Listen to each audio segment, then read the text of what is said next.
July the 4th. Okay. All right. Well, I think we can all agree that our July 4th was probably better than the one they had in Philadelphia. Oh, Shall we look in? yeah, you're right. Shall we look on a random Ring doorbell camera in from the city of brotherly love? I think they call it brotherly love. Because this sure looked like brotherly love. That is facts. Here we go. Let's roll the video.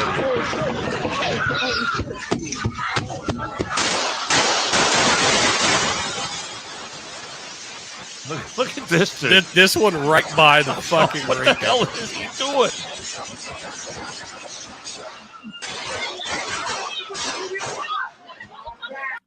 I mean, I've heard of fireworks. I mean, that is Those are definitely fireworks. he had really good. He had great weapon control there. Yeah, I've been to a lot of firearms Triggered training in my life, and he didn't go to the same classes I went to. No, he did not. No, absolutely not. Let me ask you. Let me point out something about that. How long? Now, James, you got to bear with us here for a second because we're going to talk local. City of Cincinnati. Every night it seems like there's a story about a shooting that breaks downtown Cincinnati. I don't think there's been a night this last week there hasn't been at least one shooting downtown. So how long? And correct me if I'm wrong. Philadelphia, I'm fairly certain that's been generationally a Democrat-controlled city. And Cincinnati's heading that way. We're definitely now Democrat-controlled for quite a while. Do you think there's any coincidence that these Democrat cities seem to have a problem with law and order and enforcing, civil disobedience and just wanton crime and rampant mayhem? I don't think there is. It's always that way. Go ahead, Keith. You want to comment on that? You're a lot closer to that than I am. No, I mean, I think it's you're on the perimeter of that. Let's say the perimeter. Yeah. That is correct.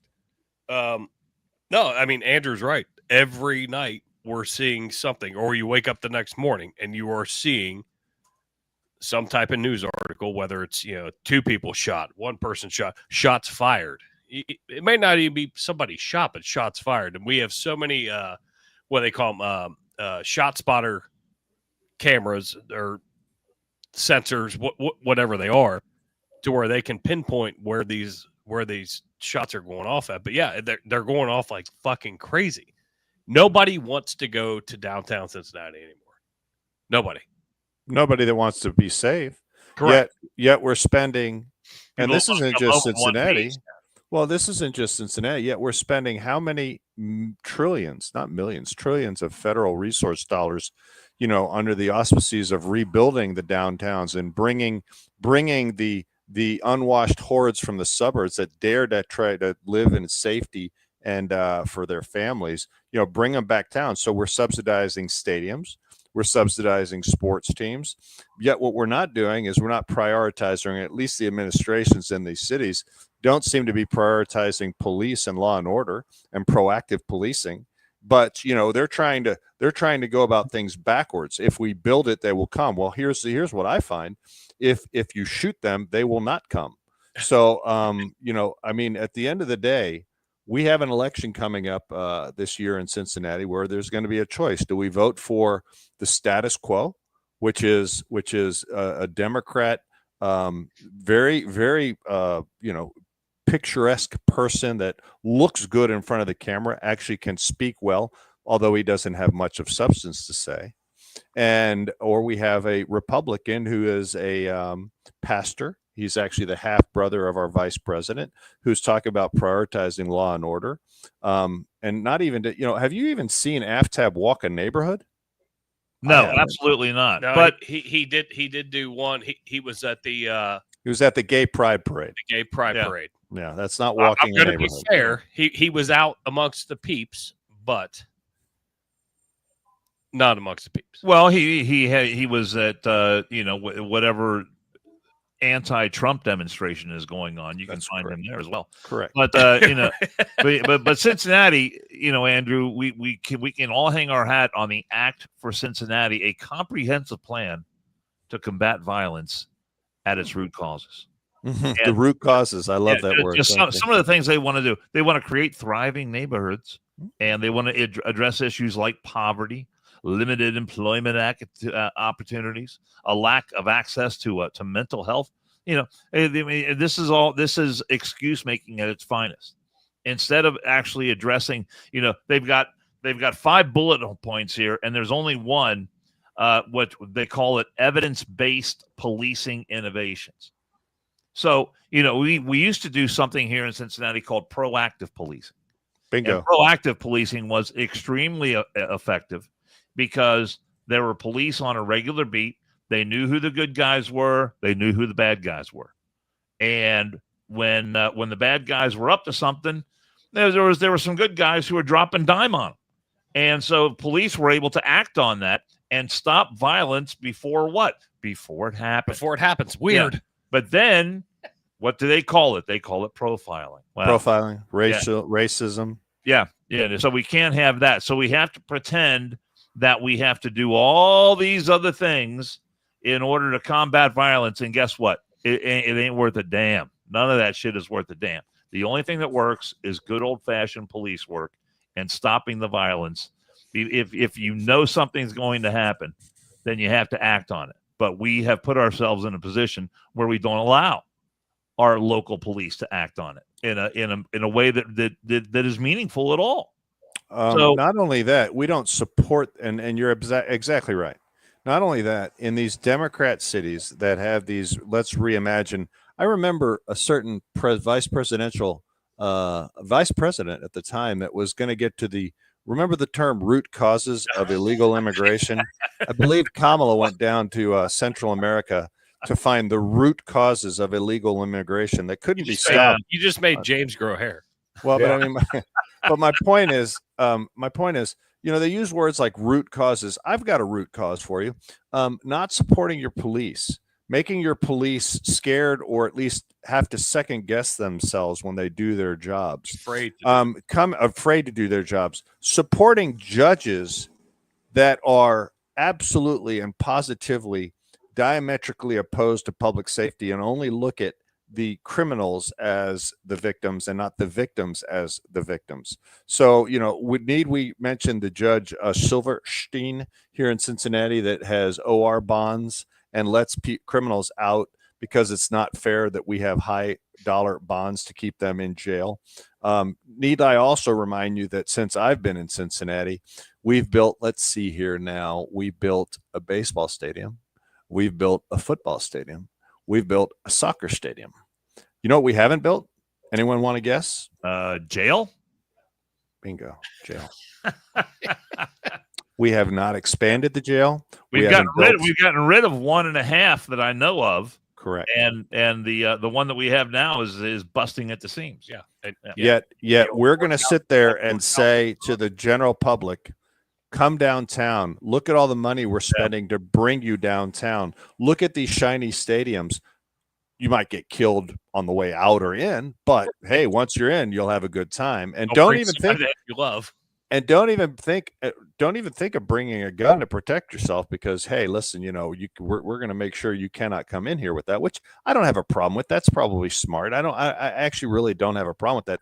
But on the outside, I mean, maybe we should do some sort of, I think I have a business opportunity here.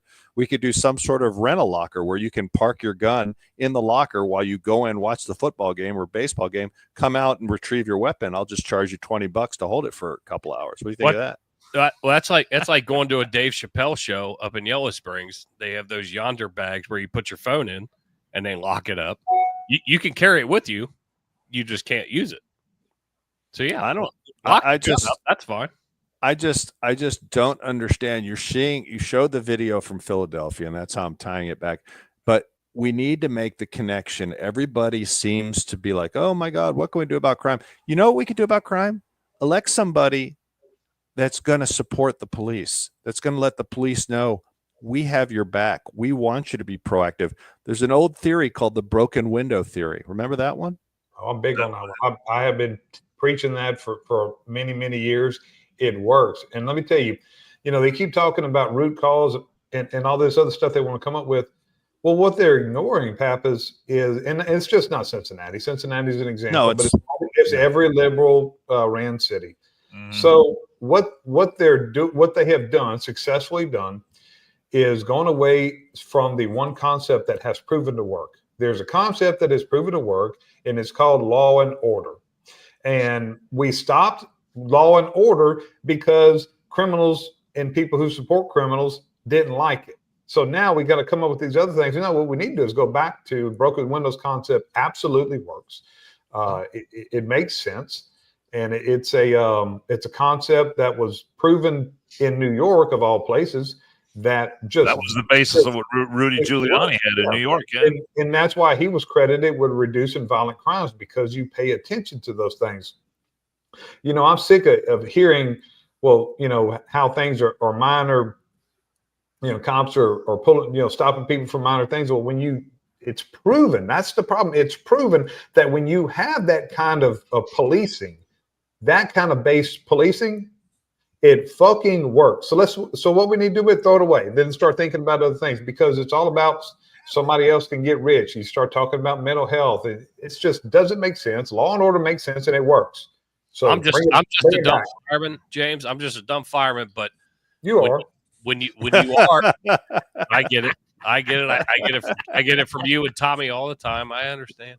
But I understand the fact that proactive policing and let the cops do their job and beat the streets, pull the cars over, you find shit. That's where you find shit. If you don't do anything, guess what? You're not getting any of the drugs off the street. You're not getting any of the weapons off the street. You have to let them do their job and let them be cops versus making them be afraid to be cops. Well, look what's going on right now with immigration, with ICE. I don't know if I said it on this show before, but I know I said it on mine. When the big thing about the legislation, we don't need any more fucking laws. We have more laws in this fucking country than we even, as a law enforcement officer, I don't even know all the laws. We don't need any more laws. What we need to do is let people enforce the laws that we have. And you start talking about gun laws and all these, we don't need any gun laws. The problem with guns is illegally obtained weapons. And there's already laws on that. So get the legislators out of it and give it back to the fucking policemen like they gave it. Look what happened when they let ICE do their job. Yeah. What happened? Did they create any laws, Dan? No, they didn't create any fucking laws. They didn't need to. They had the laws on the books that these other administrations were not letting them follow. Well, that's what makes Democrats look so weak and ineffective, because Trump was saying the whole time, he said we don't need Congress to act. We don't need, all this comprehensive reform and all this other mumbo jumbo. He said what we need is a president who will take matters into his own hands and use the laws that he already has available to him. And now you've got ICE agents in 2 separate ambush attacks in Texas, for God's sake. Which I think, and then you had ICE agents who were at a park in Los Angeles, a park that's well known for drug dealers and fentanyl and illegals hanging out there. And then you got ICE staging a massive raid, and the mayor goes to the scene and says, "Oh, they need to leave. We need to get, ICE needs to get out of here." And now you've got all these Democrat representatives who are reporting that Axios is the one that had the story. They're talking about all their constituents are saying that we need to see some blood. We're tired of all this. Trump's only been in office for what, 6 months now? 6 months, 7 months. And now they're saying to their Democrat representatives that they want action, and if violence is necessary, to take that next step. Let me talk about that for a second. The reason this is coming from the Democrat Party is because early on, and I can remember when, and maybe you guys remember when, they took as part of their base, part of their one of the legs of the stools that hold that disgusting organization aloft. They took the radicals and they took the people, the anarchists. Remember the presidential, I don't remember what election it was. Was it Obama? I can't remember. It might have been Clinton. And Michael Moore was in the presidential booth. Now, at the time, Michael Moore, that rotund piece of garbage, all he did, he's an anarchist. He's a socialist. He likes to stir, but back in those days, he was making movies a lot more than he is now. And that began to normalize the radicals in the Democrat Party. And so now what you're seeing, Dan, is the base that you just reported, the Democrats, that rather than, for example, whenever Republicans or conservatives have an election or something that happens, like when Biden was in office or Clinton was in office, what do we say? We say, you know what, we're going to wait 4 years, 3 years, 2 years, whenever the next election cycle is. What the hell was that? I just turned the lights down. We're going to. We're a little mood lighting going on here. My point is, going on over there. this violence, this call for violence from the left, is going to bite the Democrats first harder than it bites Republicans. Yeah. And if they are not radical enough for the base that they've emboldened all these years, that base is going to turn on the very Democrats that they're complaining about or to. And it's their own fault. Karma's a bitch. And I tell you what, talk like that is not only dangerous, it's subversive. And I think that something should be done about it, because I can honestly tell you one thing, and James, you correct me on this. Between the two political divides that we have in this country, one side seems to be much better and more comfortably armed than the other side. And I don't think that you want to have some sort of armed altercation with a group of people that are thoroughly comfortable, thoroughly adept, and thoroughly trained in using weapons, unlike the gentleman in the video that was just spraying and praying. Yeah, they I was thinking the same thing when you were talking, Pappas. They talk all this shit. They know, and we know, they don't want that fight. You got, like I said last time I was here, I'm from Wish a Motherfucker Wood, Louisiana.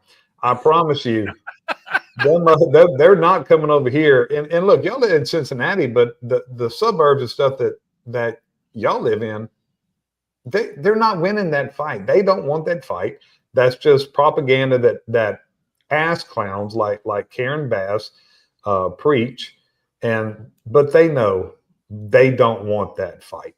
You got people that are ready for that fight or praying for that fight. They don't want that fight. Now, two of the people that attacked the ICE agents, and Jason, I think I sent you the picture. I don't know if you got it. Did you see I got it. We've completely derailed. Why don't you show the picture of the two people that happen to be transgenders that attacked? Yeah, wait, Dan, you got to get a load of this one.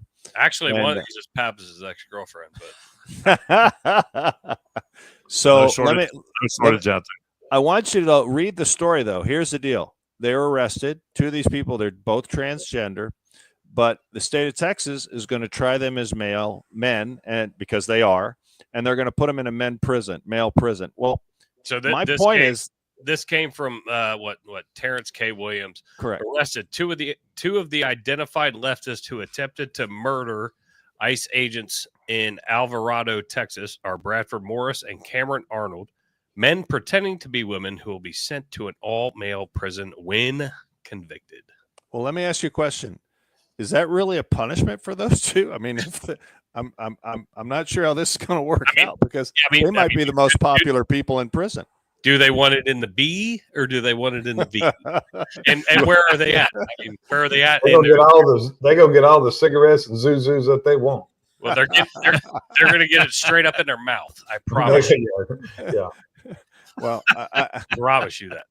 I mean, this just shows how far the left has just come. I mean, we're not even addressing the flooding in Texas and the disgusting remarks that have been made.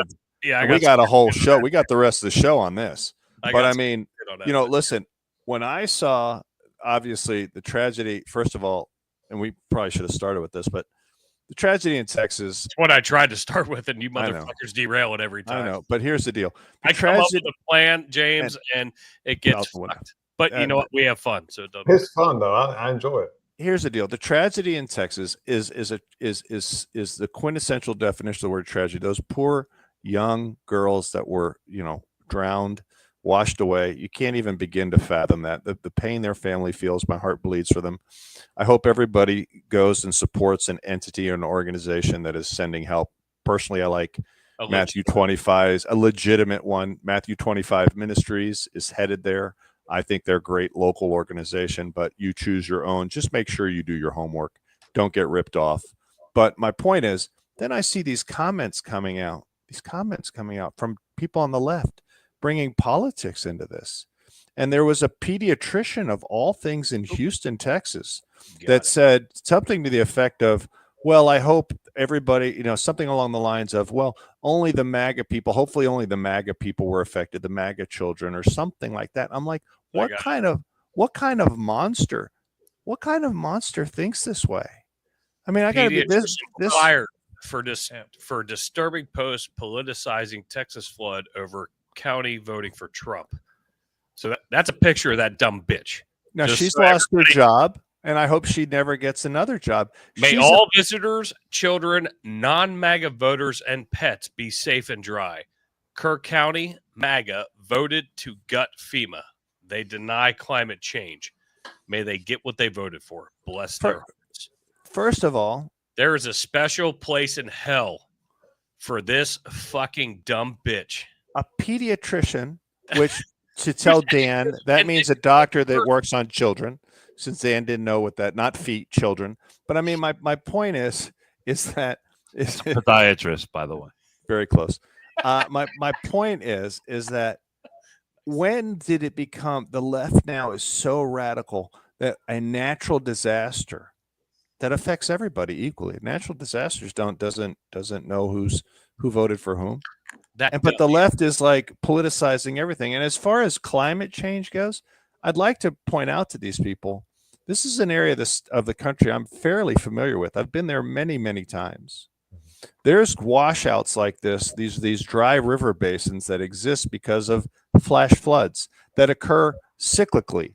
And it seems to be about every 20 or so years, we get a large flood like this. Ooh. And as evidence of that, can I play something real quick? That's exactly what I want you to play. I'm trying to get back on track. You're doing a great job. Great job. And I'm remote. This is amazing.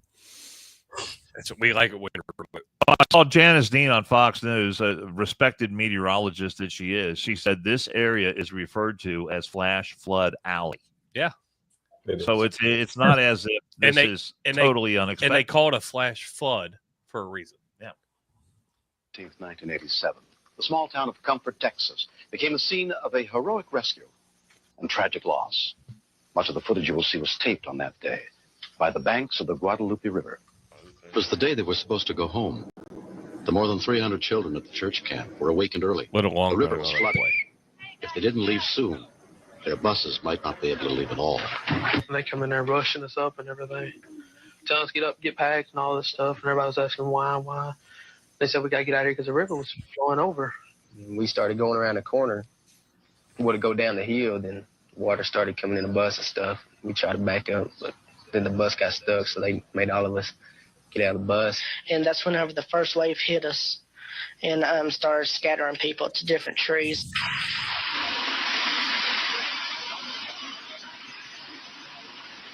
Kids clinging onto the trees like ants, surrounded by rushing water.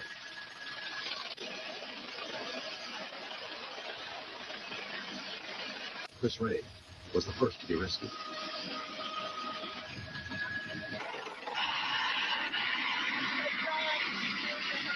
many are there of you? How many? In the bus? Well, the bus, we all got the bus. Wherever the bus is going down. As news bulletins spread the word of the flood and accidents, more help arrived. But many parents feared the worst. I know for me that it was like you've got two daughters down there. Now, obviously, they both are not going to make it. Which one would you choose? Which one would you have come back? I mean, it seemed like every tree had a facial to it. So, I'm not going to play all 1987. 1987. I'm not going to play all 3 minutes of it, but hey, who didn't love Rescue 911 back in the day? William Shatner. But this has happened, and it's happened before, even after 1987. But I saw this, and talking with friends of mine that live in Texas as well, they're like, we know that that's a possibility.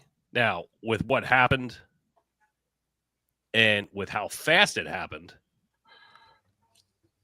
it's now being politicized in the fact that, oh, well, Trump, cut all these federal funds and the National Weather Service didn't have all the shit.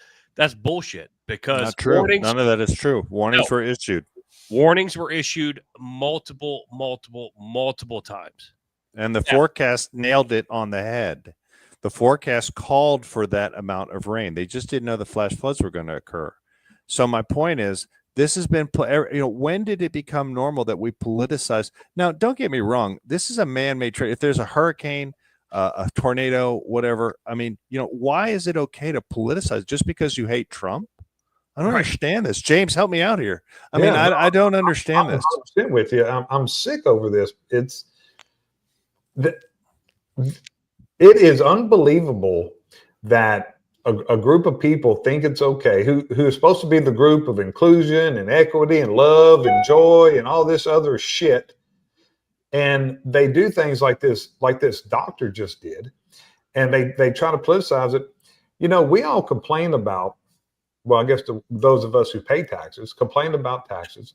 And they go in, and first thing Trump does is starts trying to streamline. Cutting services is totally different than cutting spending. They're not cutting services. Every department is cutting wasteful spending, which we want them to do. They're not cutting services, and they're not cutting technology that predicts weather. That's all bullshit. And anybody that believes anything that these fucking morons say is you can't, there's nothing any of us can say to convince them. That's just who they are. And I try not to worry myself with them. They absolutely will drive me insane if I let them, because I can't believe anybody's that fucking stupid. Well, did you know that the individuals who work for the National Weather Service have their own union? And so today, CBS News, it wasn't today, it was yesterday, as a matter of fact. CBS News had on a representative of that union, thinking what do you think CBS News would possibly be thinking? They're saying, look, we've got a union representative from the National Weather Service. Unions typically hate conservative Republicans. Correct. This guy is going to bash Trump. So they brought on Tom Fahey, who is the legislative director for the National Weather Service Employees Organization. And here's what he said when he was talking to CBS News. He said, the forecasters did their job. There are very few times when I will be in a position that I have to agree with the President of the United States. When he spoke last night that the forecasters at the National Weather Service offices in San Antonio and San Angelo and San Antonio, they got the forecast right. They did their job. Mm-hmm. I saw one timeline from the forecast stations, 3:38. That's only a 20 or 22 minute difference from 4 a.m. But in this case, minutes count. Forecasters immediately saw what they had to do, and they issued a catastrophic alert. And he goes on and on and on. This is the head of the union. And look, union representatives are free to speak the truth, free to speak their mind. And of course, they're many times politically oriented. And this guy from the union, Pappas, is coming out and saying that, hey, I agree with what Trump said. We had the staffing. We did our jobs. The warnings went out. They did. You can cry and complain all you want about Trump trying to streamline government, right-size government. There were a number of individuals from the National Weather Service who took the early buyout, just like all federal employees were offered, to get to get rid of a lot of the fraud, waste, and abuse, and the bloatedness of a lot of these organizations. But the forecasters were there. The warnings went out, and I don't care if they went out at 3:30 in the morning.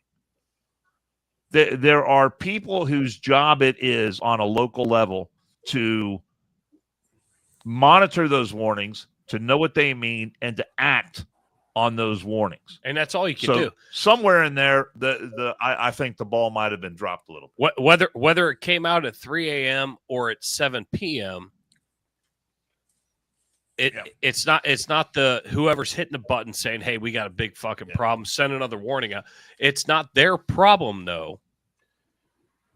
And I'm going to sound really I don't mean this to sound shitty because I'm going to circle back on it, but they can't help the fact that people are asleep.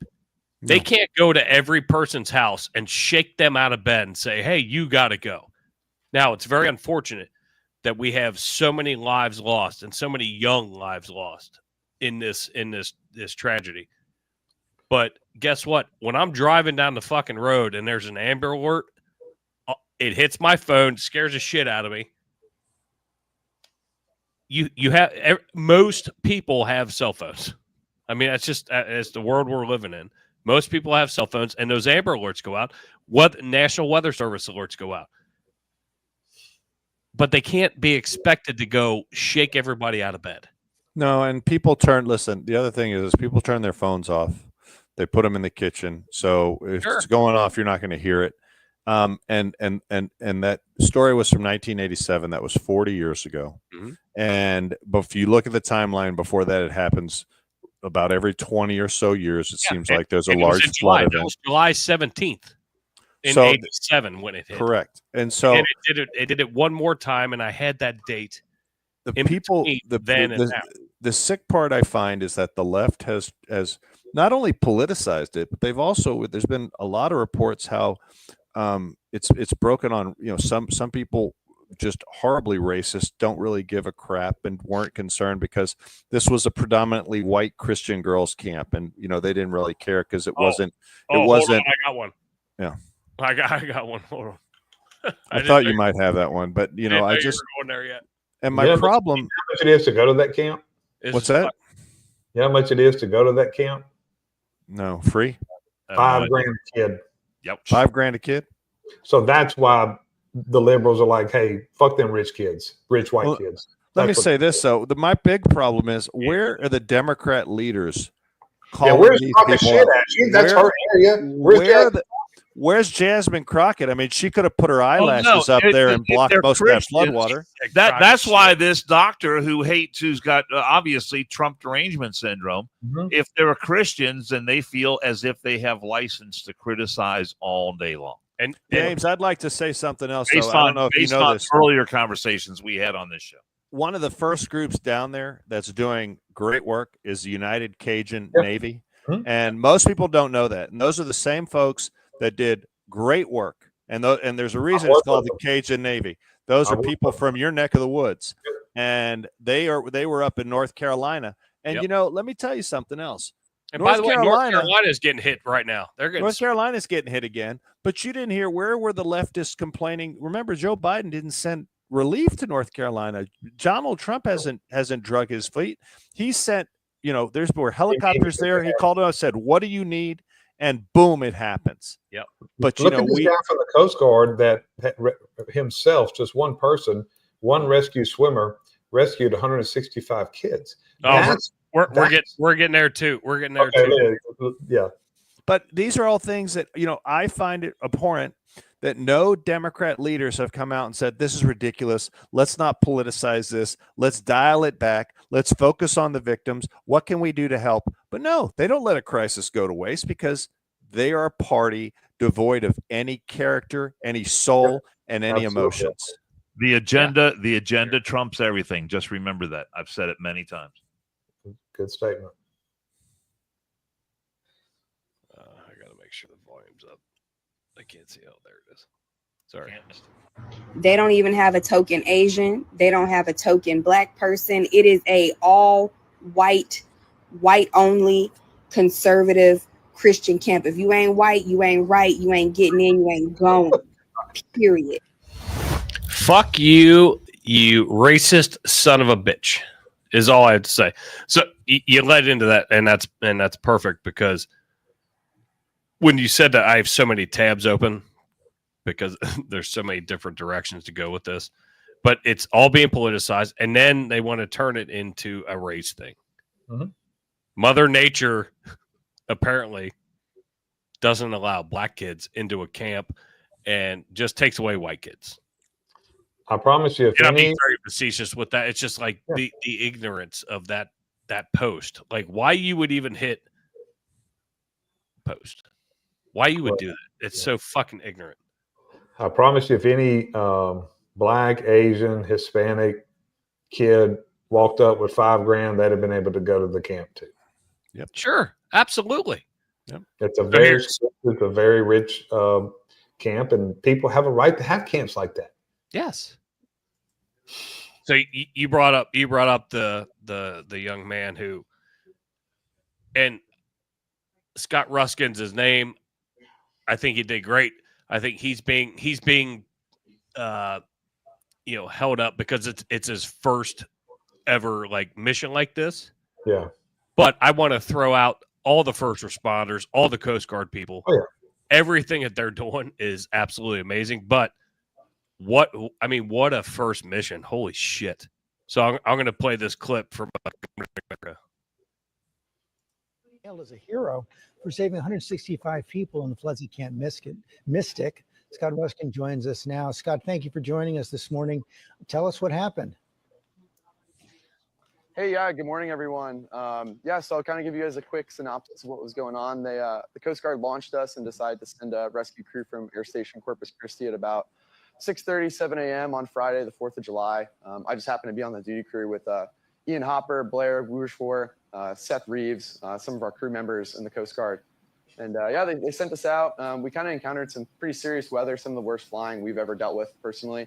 It took us, which should have been an hour flight, probably took us about 7 or 8 to get into the landing zone. Once made about 4 different approaches trying to get in, we were able to get boots on the ground with the Air National Guard, Department of Public Safety for Texas, game wardens.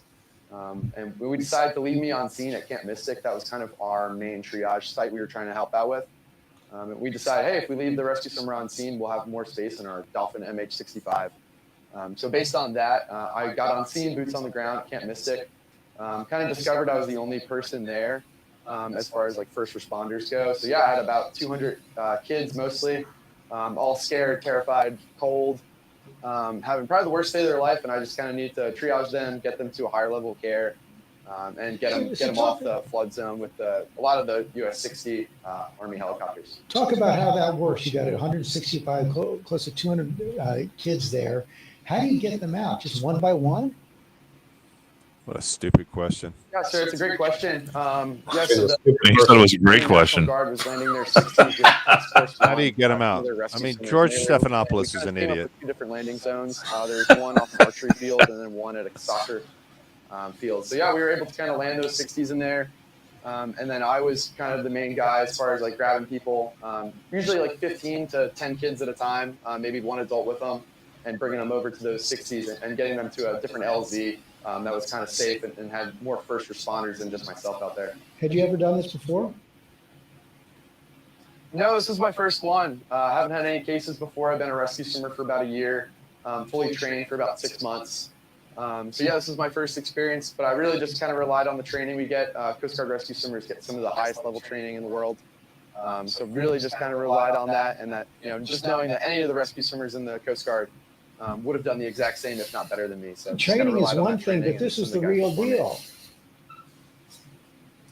Yeah, this is definitely the real deal. But I just remembered that, when I got on scene, there was, 200 kids looking to someone for some sort of comfort and safety. They don't really know what my experience is or my rank or my age. They just know, hey, this guy's a professional and he's here to help us. And I kind of had to live up to that standard. The real heroes, I think, were the kids on the ground. Like, those guys are heroic, and they were dealing with some of the worst times of their lives, and they were staying strong, and that helped inspire me to kind of get in there and help them out. So what they don't say in there is, out of his crew, he was the only one that was like, I guess, certified. I don't know if certification is the right certified or certification is the right term to be like a triage commander. So only one person on that ship, that helicopter or whatever, you're the guy who triages. So you get a green tag, a yellow tag, a red tag, or a black tag. Black tag is no bueno, but he's the only one that's trained to be able to just delegate. Now, obviously, He was just helping get people out. But for that being that 26-year-old's first mission, what a shitstorm to roll into. Kid's impressive, though. Yes, absolutely. Well, did you notice? Did you notice one thing? Right. Did you notice something? What's that? He only helped those kids because he was white too. So I mean, come on. I mean, clearly. I mean, let's bring race. Let's Are bring you race. reading? Are you reading Jasmine Crockett tweets again? You know, I just thought of something when you mentioned Jasmine. When you mentioned Jasmine Crockett shit, you know, if we would have just taken her eyelashes and put them up in the Guadalupe River, it would have held back all of those floodwaters. It would have been like a beaver dam. But there's Petty Officer Ruskin when he graduated. So I mean, seeing the difference. I mean, seeing the difference when he graduated to the interview we just saw. Good stuff, man. But yeah, he absolutely killed it along with his team. I mean, granted, I mean you can't do anything by yourself, but I think there's something that's being left out, and obviously the media is going to leave this out. Okay, there's no doubt that this guy's a hero. Man, my hat's off to him and this whole crew. But equally a hero are the leaders that made that decision. Because the same resources were available in North Carolina last year during the hurricanes, and they were not deployed. All those resources have always been available. But the leaders that didn't fuck around and didn't get caught up in red tape and all this bureaucracy, those are heroes. The leadership is there should be a very, it's a very, to me, and it should be evident to a lot of other people, a very distinct difference between this administration's emergency crisis leadership, which I've talked about so much, is about crisis leadership. They performed when the liberals have proven they can't. That's big.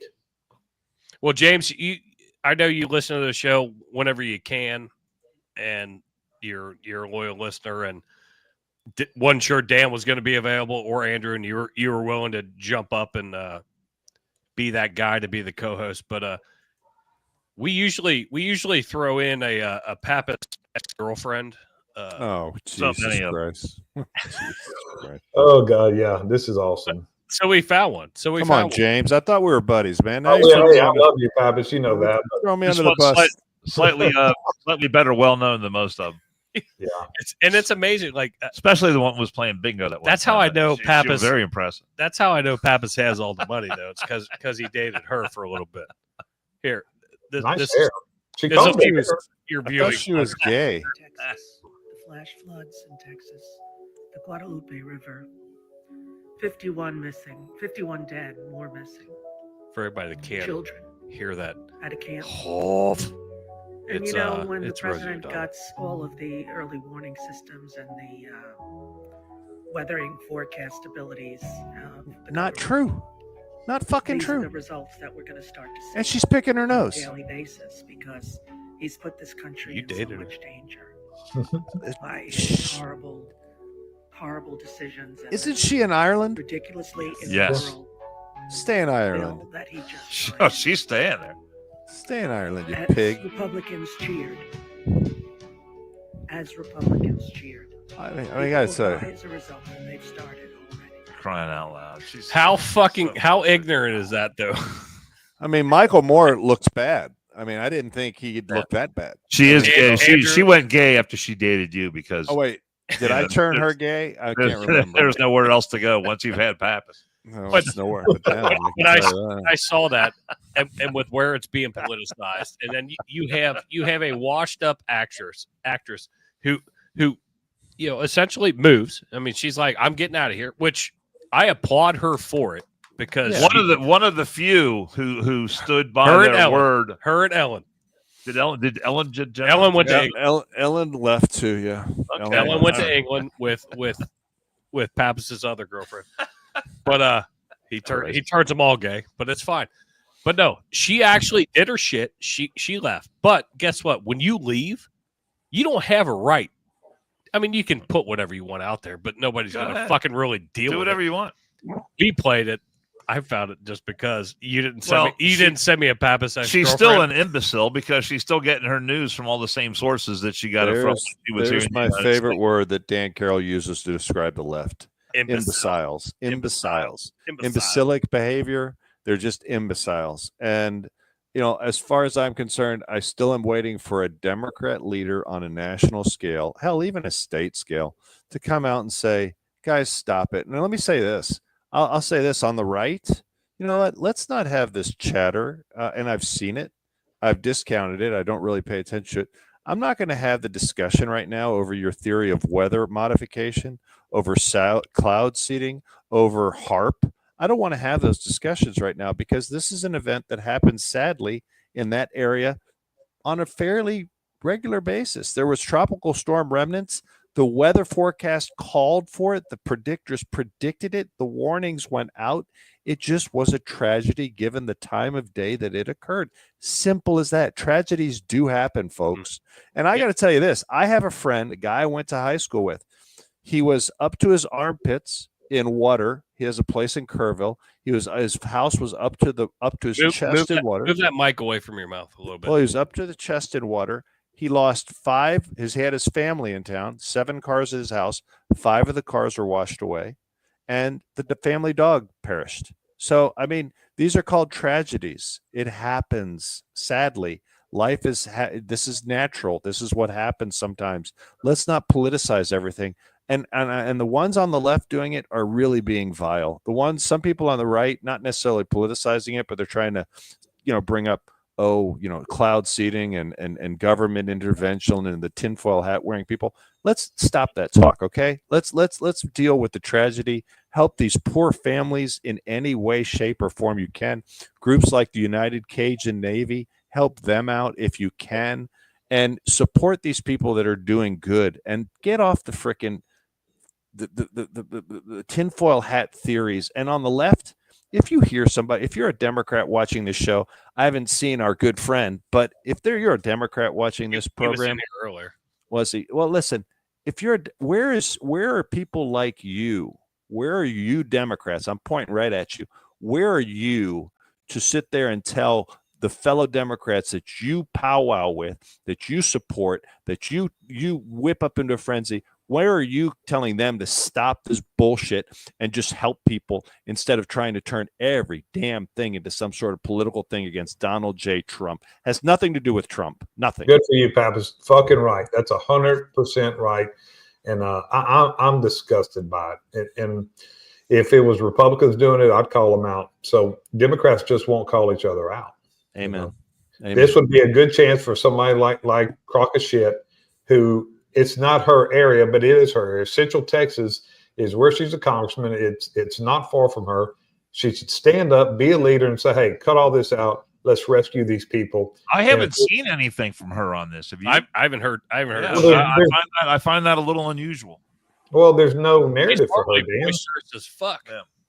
Yeah, there's no platform. There's nothing for her to gain by it. She's an opportunist, and she's an obstructionist. There's nothing for her to obstruct, and there's no opportunities for her. That's why you haven't seen or heard from her. She's not going to be a leader and call for people to get over there and help people and shut their fucking mouth. Well, we did hear from Swallowswell, and he said that there needs to be an investigation of Trump, obviously, on this. Look, Rahm Emanuel's investigate these nuts, Swalwell.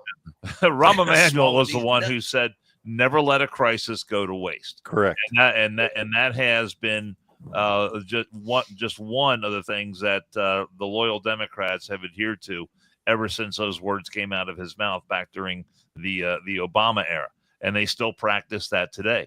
Never let a crisis go to waste. Although I must say, this happened on over the July 4th weekend, and here we are on July the 8th.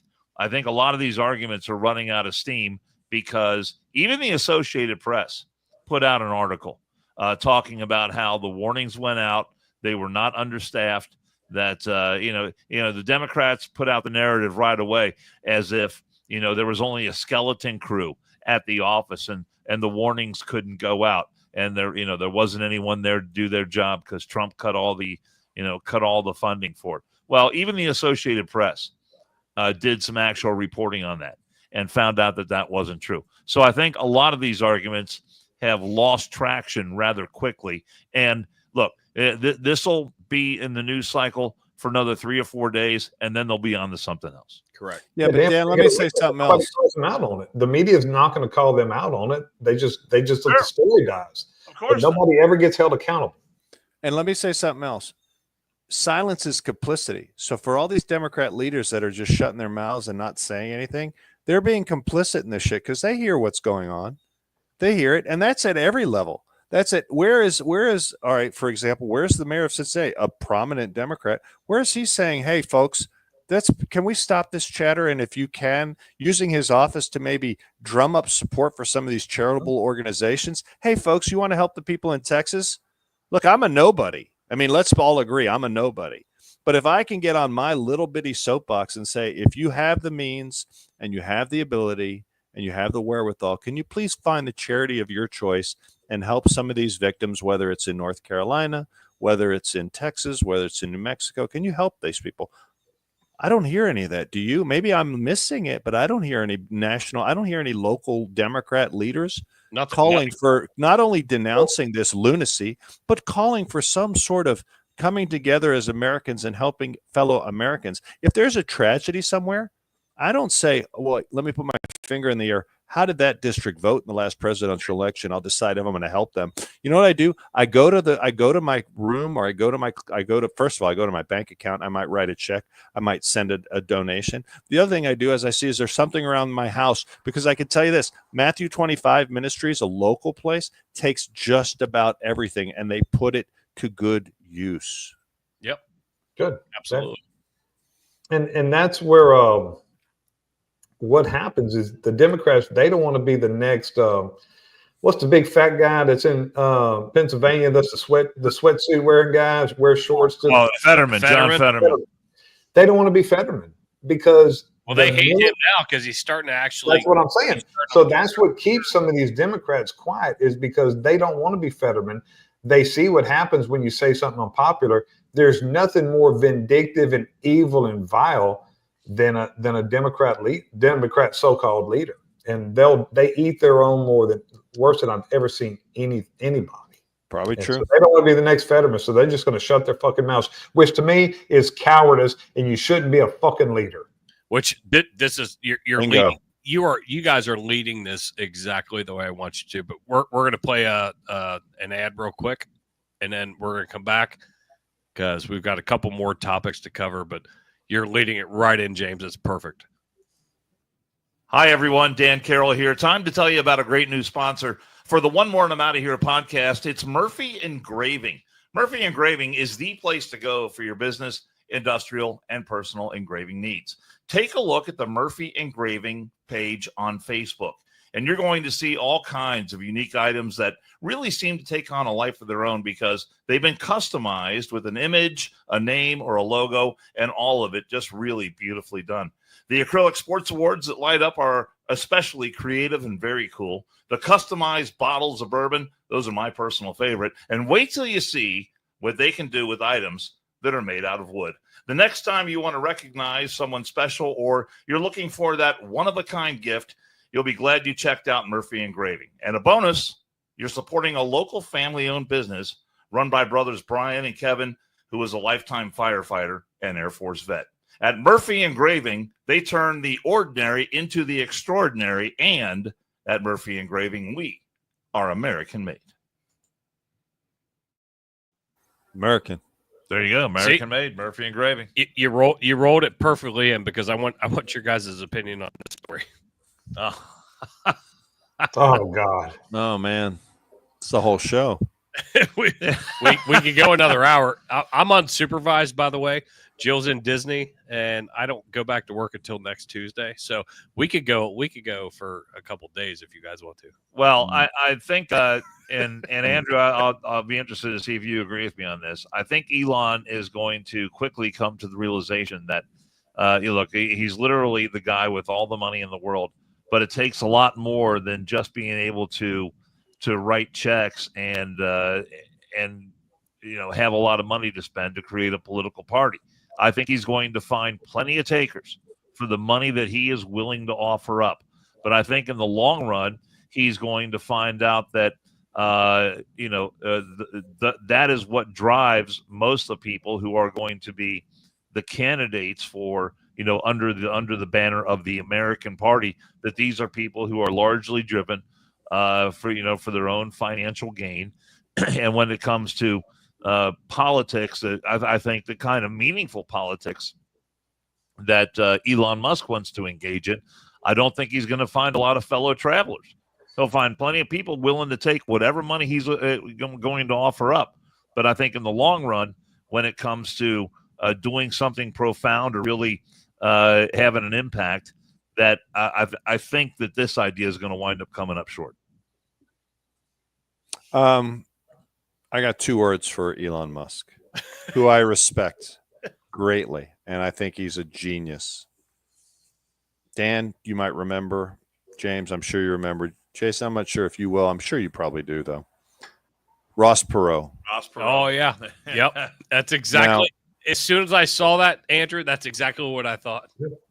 And then it immediately took me to Dana Carvey from Saturday Night Live. Here's the difference. Elon Musk has a lot more money maybe than Ross Perot did at the time. But at the end of the day,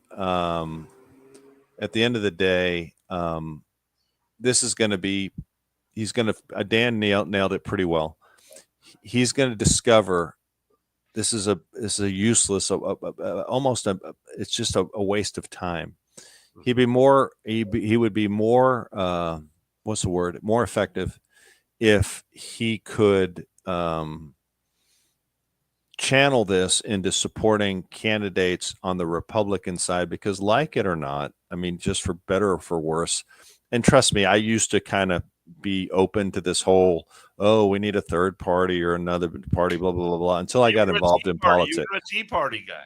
I was a Tea Party guy, and we used to sit around and have tea. But at the end of the day, you quickly realize the way the system is set up and the way it is organized, there's 2 political parties in this country. There will always be 2 political parties in this country. If you fool yourself, your wishes don't make it so, don't make reality so. So you could wish for something different, but at the end of the day, you're better served and you're much more effective if you work within those parameters. If you don't like the Republican Party, change the Republican Party. If you don't like the Democrat Party, change the Democrat Party. You want to waste your time? Go start another party, and you're going to just be irrelevant and on the outside looking in. So I don't dislike Elon Musk. I like a lot of what he does. I also think Elon Musk is driven by, he's a very smart man. He knows, and I agree with him on this. I think our biggest threat to this country, to our republic, is the debt and deficit and our fiscal house. No one's really addressing that because it's the third rail in politics. You're not going to really have fundamental reforms that are going to address our debt and deficit. Hell, Dan, like we talked about on the other show, we can't even talk about going back to pre-pandemic spending levels. Mm-hmm. We're post-pandemic spending levels, and then they act like it's a cut. Well, I'm sorry, we're spending. COVID's gone, folks. I mean, there's not a pandemic anymore. Why are we at these spending levels? And I think Musk is just sick and frustrated. He has 2 choices. He could try to reform candidates within the Republican Party that agree with his platform, that agree with his priorities, and are going to try to address this and get them elected. Or he can just focus on his businesses and get out of politics entirely, make as much money as possible, and go to Mars and start over again. Go to Mars and start over. I like it. Start a new civilization. So, I think I understand. I don't understand like where he's at, but I almost I have a conspiracy theory in my own mind in the fact that him and Trump teamed up. He started they did Doge. He got out, and I think this is all fucking ploy to try. I think it's a funny ploy to try to get people against Trump, and they have this fucking Apollo Creed Rocky Balboa type thing going against each other, just to try to fucking drum up some drama, just to drum up drama for bullshit. Because I agree with you, he is one of the most intelligent men in the world. The things that he has accomplished, amazing. I can't see him working with the Trump administration for that long. Was it 3 or 4 months, 5 months, where he was actually like able to like start working, and the cuts that they made, and then all of a sudden, now I hate him. I hate that guy. Yeah. I don't understand that. That part doesn't compute with me. So I almost kind of think it's a fucking ploy of just trying to keep things unsettled enough to where you're just, all right, we're watching it, and then you get the Dems like, oh yeah, Elon hates Trump now. Holy shit. I don't know. I don't know what the angle is. I think there's an angle though. You think there's an angle?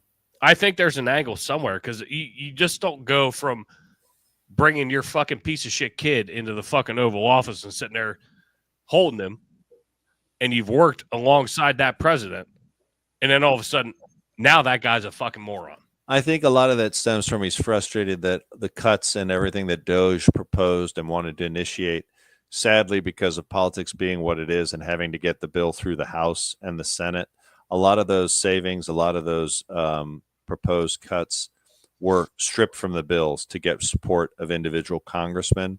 And I think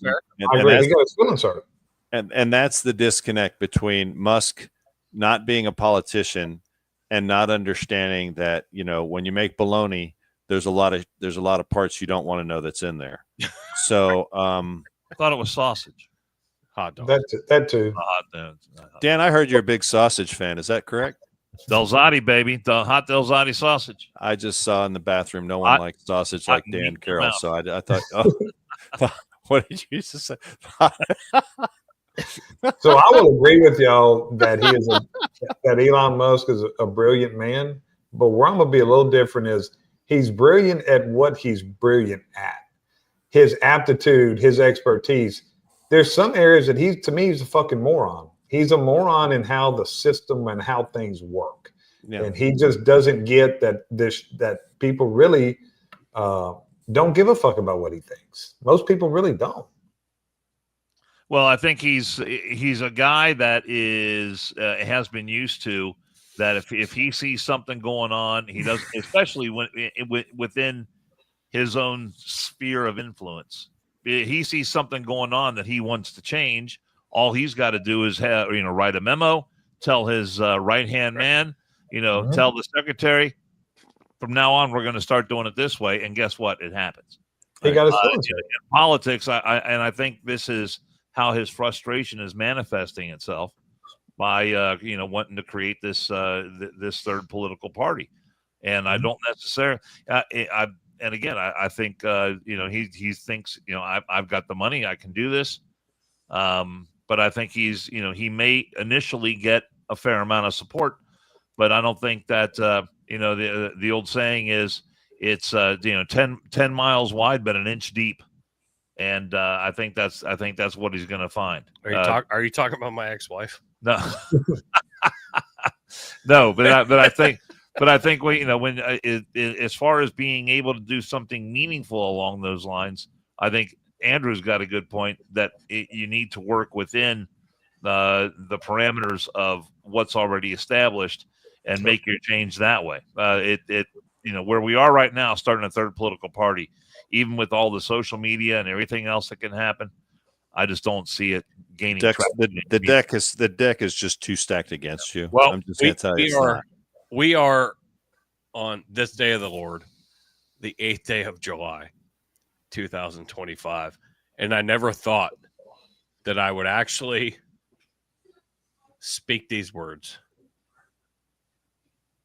But I do have to agree with Cincy 513 in his comment that I have on the page. What's up? No. I mean, here's the deal. A relationship between hold on. Two narcissistic douchebags coming to its naturally predictable ending. douchebags I'll pull out, but 2 narcissists I'll absolutely agree with. No question. But here's the deal. The reason I discount 513, I saw you had a comment earlier that he was disparaging one of my fellow trustee at the time, Josh Girth, saying, what's he doing about the people in Texas? And I just went on Josh's page and I just saw that Josh Girth publicly called for people to go donate to Matthew 25 Ministries to help people in Texas. So my fact of the matter is, when I see an asshole like Cincy 513 spewing his fucking asshole bullshit on there, when he doesn't know the facts, when he doesn't have the information, and he's just nothing more than a partisan shill who has never done anything, will probably never do anything, hasn't amounted to a sack of shit, I will tell him to go get a very tall ladder, climb to the top of that ladder, and proceed to kiss my ass because he doesn't know what the fuck he's talking about. That a boy. Yes. See, I'm with Pappas. That's all I needed. That's all I needed. I just needed one little thing to get You got me pissed off now. I can't top that. Have a nice time. Thank you. I really can't. Nice. You played perfect. Kiss your rosy red rectum. Well, I'm going to agree with the last part of that. It was predictable. There was no way those 2 guys were going to coexist for long. Yeah, it wasn't harmony. I think some good come out of this, and I think they're both acting like children, and they just need to fucking stop. There you go. Mainly Elon. Gotta admit, though, it was fun while it lasted, though, wasn't it? No, it was. I think some good things came out of it. I do.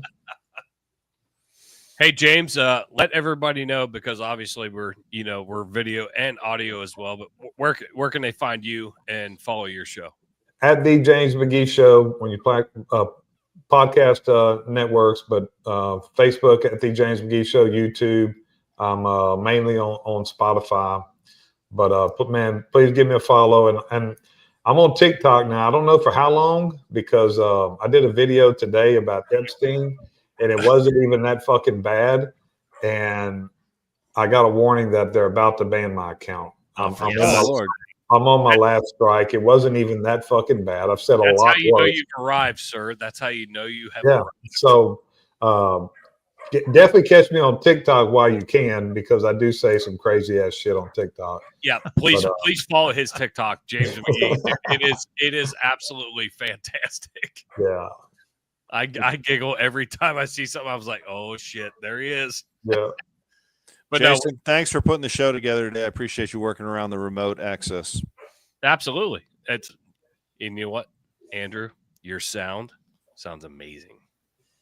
Just want you to know. Well, I thought and the video's better than the sound. Gaming, there you go. That's a lot, really impressive. When are you coming? When are you coming back? Yeah, you play Call of Duty with those things on, don't you? It's been a while. When do you come back?